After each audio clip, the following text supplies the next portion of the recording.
why do I have to cover? It's not a choice, so you don't have a choice, you have to cover. But if you don't cover and you are practicing good Muslim, that does not mean you'll go to hell. But you have to cover. Why? Okay, good question. Have you read a book called Beauty Sick? This book is very interesting because we have this false notion that when a woman takes her hijab off, she chose to take it off. I believe this is the biggest false fallacy ever. Are you telling me that as a woman, you choose not to wear the hijab? Yes. I say no. And I'll prove you. Let me tell you how. Are you telling me that the beauty industry, the females around you, the society that you live in have no effect on you and the way you are perceived? And that has no element on you that you may feel, because the book that I referred to called Beauty Sick tells you about women who are beauty sick. Their sickness is beauty. Okay. Which is what? When someone comes to me and says, I choose to wear the hijab, I'm like, please don't lie. You wear the hijab because Allah told you to. And now somebody comes and says, well, that's Islam is oppressive. And I say, well, no, hold on a second. Because the very women who wear mini skirts, who go get their breasts done, their backside done, their hips done, their nose done. Can you imagine? They smash their nose.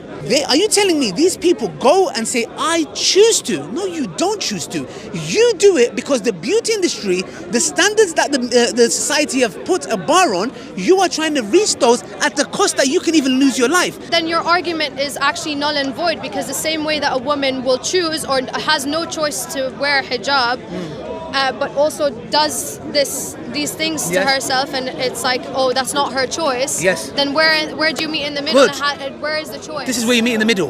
The point is this: nobody has a choice. Listen carefully. You have free will. You have a choice in what sense?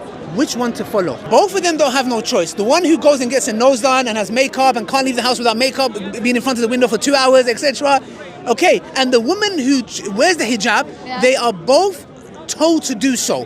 One is told to do so by the God, one who and created one her. is told by Thank society? you. Now, 1 second. This is where it's crucial. Okay. Which one is deserving of being listened to? The one who created you or society? If that is your argument, then of course it's your creator that Okay, is good. Obedience Okay, over good. society. So what have we learned here, sister, today?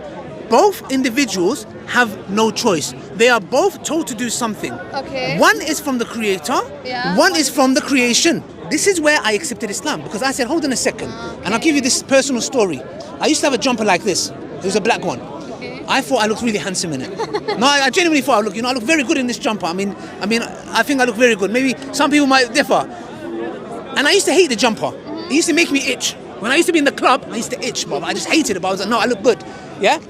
I said to myself, you know what? I'm the biggest slave. This is my master. This jumper is my master. It's like girls who walk into clubs with this much heels and they have to take you off in winter and it's freezing cold. Have you ever stood on pavement? And the thing is, I'm like, that is your slave. And just as me, when I was getting a jumper or driving a certain car or going to the gym, I'm not saying you can go to the gym for health reasons. So you're basically saying you'd rather be a slave to the one who created me, bigger than me, than exactly. to the society that you know we why? You know why, live sister? in. Because the creation is never going to be happy with me. When I die, they're going to backbite me. They're going to talk bad of me. The creator is the one that's going to be with me. He's the one who created me. He deserves my worship. Why would I go and try to please a group of people that are never going to be happy with me? And the one who created me deserves it. And guess what? Once I became a slave to him is when I found my true freedom. And this is the key, sister. You know why? Because at this moment, that is when it clicked to me and I said, wow, all this life, my masters were females. My masters was a jumper that I used to wear. My masters was money. I used to live a lifestyle and do extra hours so I can drive a certain car. I used to go to the gym, yes, obviously for health reasons, but I wanted to have big biceps. So when I walk and wear that jumper, the girls can be like, wow, look at his biceps. I used to live, these were my masters. These were my gods. You know what I said? When I said La ilaha illallah, I said, I am free from all of you because I want to worship the one who has created me. And this is where we say, sister, when we talked about choice, the one that takes a hijab off, look, we have a lot of hijab influencers who take the hijab off and they go, I chose to. No, you didn't. You're getting older and you feel like you're getting wrinkly and ugly and you're showing the hair is beauty. And that is the reason why you chose. Don't say, I chose to. Say, I was forced to. Because sometimes we go into this mentality where we think the life I'm living, I'm free. You're not. You're influenced one way or another. Because why as a woman, for example, the question is, and this is what's so beautiful about Islam. Let me tell you something. Before, I used to see women as a piece of meat. Wallahi, I had no respect for them. You know why? Because the society made me like this. And when I came to Islam, women, they became human in my eyes. Because Islam told me that you honor them, you respect them. It's not, what is she? You know, you're talking to her. You're not talking to somewhere else. The point is this, that women are sexualized. So it's our fault, and we have no choice in the matter of, oh, we have to protect ourselves because men can't control themselves. No, I never said that. Oh my I God, never and said women that. are sexualized. I never said that. I never said that. Did I say that? You No. said women are sexualized. No. Why are we sexualized? Because the brain of men can't separate it from it like what does Allah say in the Quran? You know what Allah says in the Quran? Allah says in the Quran, tell the believing men to lower their gaze. Yeah, they should. 1 second. Allah doesn't say women cover up because men can't control themselves. So if men shouldn't be gazing and sexualizing Yes, and making yes, all of this, yes. then why do I Yes, have yeah. no choice Yeah. but to also cover up No. to protect myself? No. For Listen, what? Listen to me. Allah says to me, tell the believing men to lower the gaze. Okay. That means if she's in a bikini, if she's in a niqab, if she's in a jilbab, irrelevant. I have to lower my gaze. I'm not going to say, oh, she's wearing a bikini, man can look at her now. Or she's wearing a niqab. I have to lower my gaze, period. Okay. Now, that means this notion that men can't control themselves, that's why Allah tells you to cover up, is not true. Because Allah tells who? The believing men first. Tell the believing men to lower the gaze. Okay, طيب. Now, Allah works on a micro level. You know what that means? You're Yeah, training your like young that. boys Yeah, to yeah. respect women by lowering the gaze. Yes. Now, how does Allah deal with it in a macro level? By saying, do not sexually objectify women.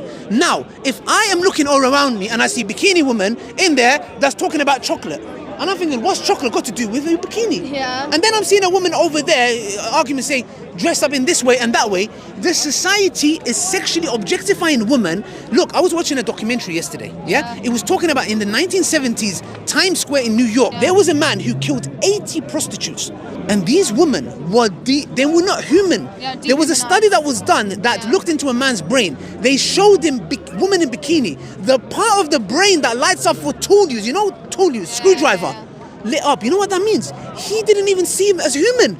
The part of the brain was like, this is an object. How does a human being, and a lot of serial killers, you know how they had something in common? They all used to watch pornography. The point is this, men are created visually.